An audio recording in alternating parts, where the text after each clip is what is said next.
got so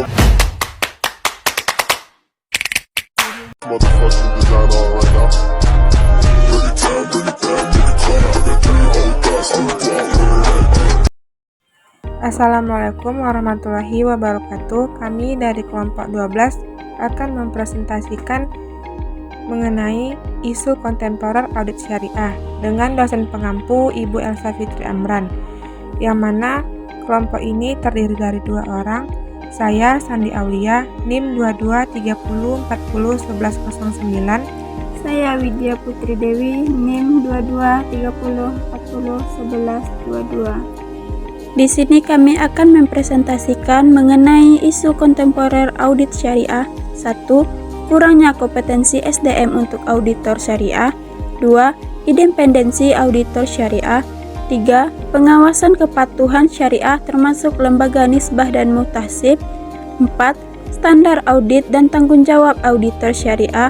5. Tata kelola lembaga keuangan syariah modern. Kurangnya kompetensi SDM untuk auditor syariah. Kekurangan kompetensi SDM untuk audit syariah merupakan salah satu tantangan utama dalam pengembangan industri keuangan syariah di Indonesia. Hal ini dapat dilihat dari beberapa indikator seperti: pertama, jumlah auditor syariah yang masih terbatas. Menurut Ikatan Akuntan Indonesia tahun 2021, hanya terdapat sekitar 3.000 auditor syariah bersertifikat di Indonesia. Yang kedua, kualitas auditor syariah yang bervariasi. Kurangnya pelatihan dan pendidikan yang berkualitas, kurangnya pengalaman, kurangnya pengetahuan tentang syariah. Independensi auditor syariah. Independensi auditor syariah adalah bebas dari pengaruh pihak lain, terutama manajemen lembaga keuangan syariah yang diaudit. Ini penting untuk memastikan bahwa audit syariah yang dilakukan bisa objektif dan terpercaya. Berikut beberapa alasan penting independensi auditor syariah. Yang pertama, meningkatkan kepercayaan. Independensi auditor membuat laporan audit syariah lebih kredibel dan dapat diandalkan oleh para pemangku kepentingan atau stakeholder seperti investor dan nasabah. Yang kedua, mencegah pelanggaran syariah. Auditor yang independen lebih berani mengungkapkan temuan pelanggaran prinsip syariah dalam aktivitas lembaga keuangan. Yang ketiga, mendorong kepatuhan.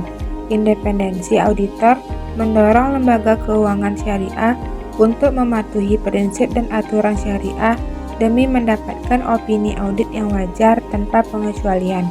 Beberapa hal yang dapat mempengaruhi independensi auditor syariah antara lain: yang pertama, hubungan keuangan dengan lembaga yang diaudit; yang kedua, tekanan dari manajemen lembaga keuangan; yang ketiga, kurangnya kompetensi dan pengetahuan auditor syariah. Untuk menjaga independensi auditor syariah, biasanya ada aturan dan kode etik yang harus dipenuhi. Pengawasan kepatuhan syariah termasuk lembaga nisbah dan muhtasib. Lembaga nisbah adalah badan yang berperan penting dalam memastikan produk dan aktivitas keuangan di lembaga keuangan syariah sesuai dengan prinsip dan ketentuan syariah Islam. Di Indonesia, lembaga nisbah yang berperan nasional adalah Dewan Syariah Nasional Majelis Ulama Indonesia atau DSN MUI. DSN MUI mengeluarkan fatwa terkait produk dan aktivitas keuangan syariah. Cara kerja lembaga nisbah biasanya terdiri dari para ahli bidang fikih, muamalat, dan ekonomi syariah.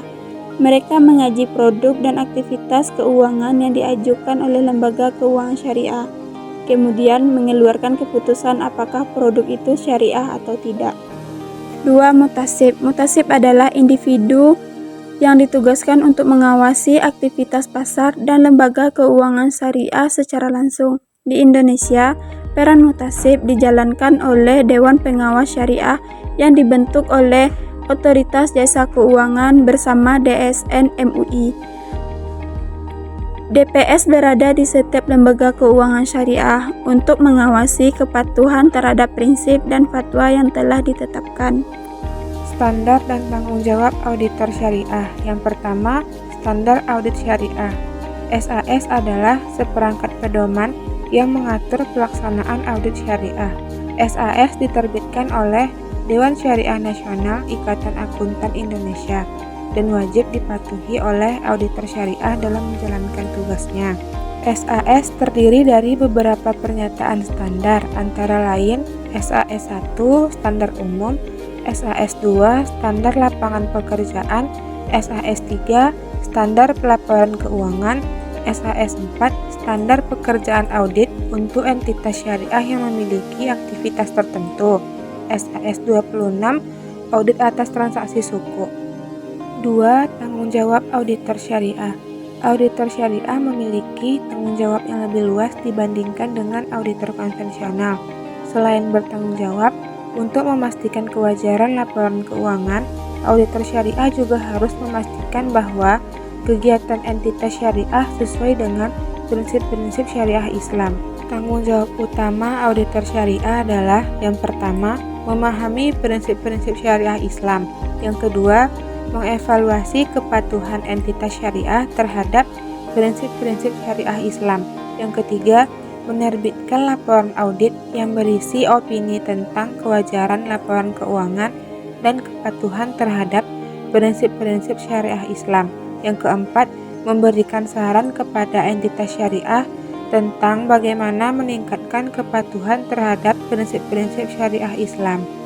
Tata kelola keuangan syariah modern memacu pada seperangkat prinsip dan praktik yang mengatur operasional lembaga keuangan syariah agar selaras dengan prinsip-prinsip syariah Islam dan tercapainya tujuan organisasi. Tata kelola yang efektif dalam lembaga keuangan syariah modern memiliki peran penting dalam 1. Memastikan kepatuhan terhadap prinsip-prinsip syariah Islam.